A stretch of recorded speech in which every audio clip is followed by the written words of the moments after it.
So I want to start by once again saying thank you guys for getting this channel above 10,000 subscribers. I got an email on the email address associated with this channel, congratulating me from YouTube. Yay, 10,000 subscribers. I'm like, oh right, yeah, you get an email at 10,000. I forgot. On the main channel, I got 10,000 long time ago. I remember getting that email and going, wow, I got an email.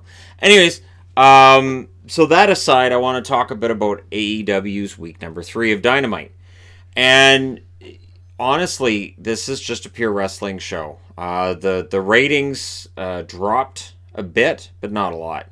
A 1.04 rating isn't bad. It's TNT, and I see there's some alarmist postings about how this wrestling program or that wrestling program could get canceled. I think there are certain members of the internet wrestling community, as it's been known for over 20 years, who they want this war and they want this idea that only one company can survive. They want that to be a thing.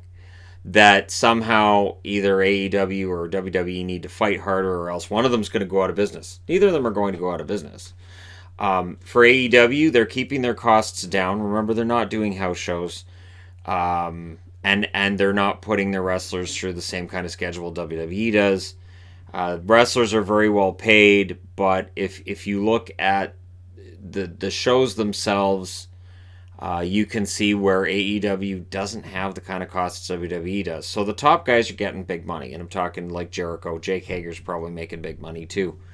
But it's a company that I think is doing it the right way. This third week, what I really liked was the tag team match with Pac tagging with Moxley against Page and Kenny Omega. So what I like with that was that Hangman Adam Page, he's kind of lost right now. Like last week he was brawling with Hager to the back. We never saw what happened there. I guess they went for a beer. And now he's tagging with Omega. And they end up winning that match because Pac got screwed over by Moxley. But the Moxley Omega feud is fascinating to me.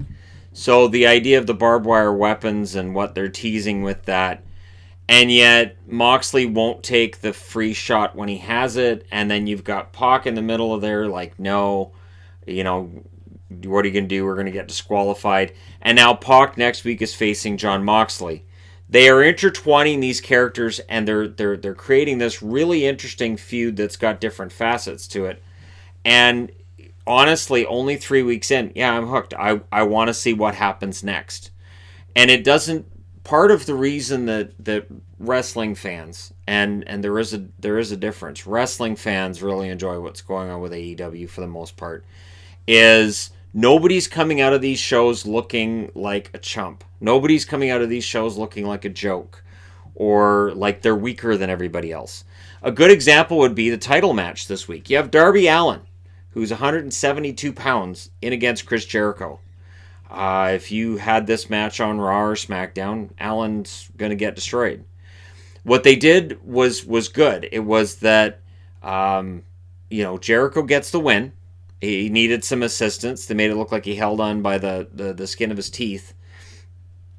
Having Darby Allin's hands taped behind his back, that made for some really interesting moves, where the guy showed he can wrestle literally with his arms tied behind his back.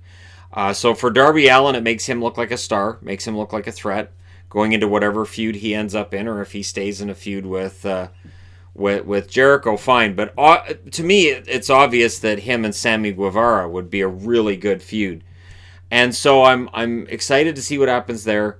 The tag title tournament, I'm not as into the tag title tournament as I thought I would have been. And I think part of the problem is the former LAX, now Santana and Ortiz. There we go. It feels like they should be the ones in the title tournament as the number one seeds. It feels like they should be the tag team everybody's hunting. And I get the feeling that as soon as they crown tag champs, Santana and Ortiz, there I said it right that time, that they will be the ones getting the first title shots. That they're setting them up to be the big guys. The other part that I find kind of confusing with the show is that Santana and Ortiz come out, and they're clearly working as the good guys, and they're working to the crowd, and the crowd loves them, and there's all these really great spots in the match where the crowd's really into it, and they're playing to the crowd, but they're supposed to be bad guys, part of this inner circle, and it's strange, and I kind of get what they're doing, and I'm interested to see where it goes. Does the fact that these guys keep getting cheered, does it mean that Jericho eventually throws them out and goes, no, you guys aren't committed to my side of things, you're on their side? Or are we going to see this continued interplay where wrestlers can kind of be on both? Where sort of like Moxley and Omega, well, who's the bad guy there? Neither. They're just two guys who want to have a fight. And I can respect that, and I can enjoy that. On the women's side of things, we have seen a real clawback in the women's division, haven't we? Riho retains her title with a win over Britt Baker. I get the feeling they're teasing a heel turn for Britt Baker, but she's still got B. Priestley to deal with, and Priestley can't work as a face. So, for Britt to come out with this clearly sort of the sad puppy dog look and the seemingly the attitude of I need to rework things and figure things out. Her mandible claw that she's got, that modified finisher, is fantastic. I think that one's really nice. Riho, I'm not sold on Riho. I'm going to be completely honest.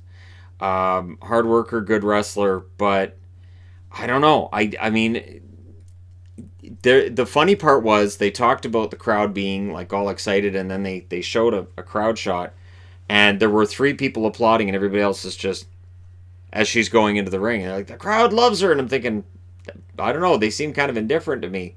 Now that's a Tony Schiavone thing, right? Really, make it, this is the greatest thing ever, and Schiavone's good at that. He's good at hype, but I don't know that the crowd will get behind her, but the women's division is the one thing that they're still working on. And I still think there's a lot of work left to be done there. They really could use, I would say, one big name. I mean, you have, former WWE stars throughout the company. You're going to have that. And when people talk about WCW, hey, a big part of what made WCW big was former WWE stars, then WWF, right? And so there's no shame in bringing somebody in who was a big star in another company. And WWE has done it themselves lately. AJ Styles kept his name because everybody knows who AJ Styles is. Same with Samoa Joe. So these guys came in with a reputation from other companies as well. This is not just like, oh, AEW is profiting off of WWE. No, this is wrestling. This is the way wrestling's always worked. You go from one company to another, people know who you are. They will follow certain wrestlers. But I think the women's division needs that name, and they don't have it yet. I don't think that if Awesome Kong could work a full schedule, and she can't, but if she could, I don't think she would be the answer either. I think it's going to have to be somebody who used to be a WWE star, who is well known, who can really sort of prop up that division. And I'm not sure who you get who can do that. And no, if the Canellises are allowed to leave, if Mike Bennett and his wife are allowed to leave the company, Maria is not the answer. Maria is so not the answer. She has a lot of energy. She has a lot of, exuberance for her husband and herself, and belief and the work ethics there. But I don't, there's no. And I know she's pregnant, but still, bringing her in would not be that turnaround for the women's division. If they could bring somebody in, I'm thinking like if Melina from WWE's past were to come in, she can wrestle, she can go, she would be good. Apparently, Mickie James has been moved to the alumni section by WWE, and they're putting her out to pasture. I get the feeling Mickie wants to keep wrestling. Mickie could be very good if her contract expired and she went over to AEW. I think she would be solid. And while there's a lot of people talking about her like, hey, she's still good looking. She's not that old. Go look it up. She's not that old. My Lord. And then you look at the male wrestlers and how old they are. And it's so weird how for women, it's got to be a certain age or else, well, you're no good. And for men, they can wrestle till they're 80. People still want one more match from Ric Flair, and Flair was the greatest, but no, just no. But yeah, I really enjoyed AEW this week. I thought it was a very good show. I recommend it to wrestling fans. And for the comments about, well, WWE's bringing in Tyson Fury and bringing all these guys for the Saudi shows and to try to make it more mainstream because that's what Fox wants. It doesn't work. It's professional wrestling. It has never worked. Your week by week by week audience hates seeing part-timers brought in and guys brought in for huge paychecks while your every week wrestlers sit out or get a smaller payday. It is something that wrestling fans have complained about for ages, that certain wrestlers get thrown aside when it comes to pay-per-view time because WWE is trying to appeal to an audience they don't have. WWE needs to be satisfied with the fans they have and stop catering to people they don't have, because what they do is they alienate the ones they do have. And the numbers, whether it comes to attendance or viewers, have continually dropped for about 20 years. And it is something that has been a problem in this company, and AEW's come along, and again, it doesn't put WWE out of business, but WWE does not put AEW out of business either. AEW is going to smaller venues. They're filling up the smaller venues, and they're slowly building their way up. They're doing it the right way. And I'm excited. I'm excited for the pay-per-view that's coming up in November. I am excited for what they've built and for each show. And for the fact, too, that a week in advance what's going to be on the next show, and it's not kind of shoehorned in there, and the show sets it up. So it's not just where, for instance, and I'll just use this example and then I'll go. Bray Wyatt got a shot at the WWE title, right? And yet WWE announced it before it was on the show. So before anything had happened on Raw to set up Seth Rollins fighting The Fiend, we already knew it was going to happen. So when Raw set up Seth Rollins versus The Fiend, we kind of went, yeah, we know. And that shouldn't happen. Wrestling, it should happen on TV first, and then we should see the graphic after. We shouldn't see the graphic and then set up what's supposed to happen on the show. Because again, if it's a sport, well, okay, but then you have a schedule, and wrestling doesn't work with a schedule. Not exactly. But if it's entertainment, if it's just a television show, well, you don't give away your cliffhanger for episode 6 going into episode 7 before episode 6 is aired. So any show that you watch that goes week by week, especially if it's a serial where every episode builds on the last, well, you're not going to give away the result of one episode or look 4 episodes ahead and go, hey, look what's going to happen down there, so people don't pay as much attention to what's happening now. Or when something happens now, you go, yeah, we knew that was going to happen. So I like what's going on. I do. I'd be interested to know if other people are fans of it. The AEW videos are not getting a ton of views. I get it. But I will continue to review the shows because I think it for people who like professional wrestling, it's a good professional wrestling show. There aren't a ton of promos. There isn't a ton of dead time. They're not showing replays. And most importantly, when a match is on, you call that match. You don't spend half of a match between two wrestlers talking about what's going to happen in the main event.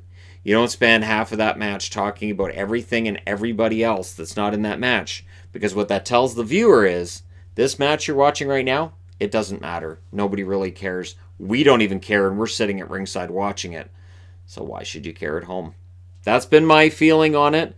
I understand that this is the way that the boss wants things, and this is why it gets easier and easier. So for me, when I heard that Seth Rollins burned down the Firefly Funhouse, and watch Raw, but when I watched that footage, I was like, man, I'm so glad. I'm so glad that I stuck with my gut that told me they're going to find a way to ruin this somehow. And Seth is so... To me, they've broken him. They've ruined him. But that's me. And so my decision not to watch it and say, yeah, they've ruined that character, and they're kind of destroying Bray as well. It's why I'm watching AEW every week, and I'm here talking to you fine people after watching every single segment again. That's 3 weeks in a row I've watched every single segment of a wrestling show, which in and of itself is a miracle. Let me know what you guys thought about the show in the comment section below. As always, don't forget to hit like and subscribe if you're browsing your way through. You just happened upon this video. And hey, thank you guys so much for watching, for all your support. I'll talk to you again soon.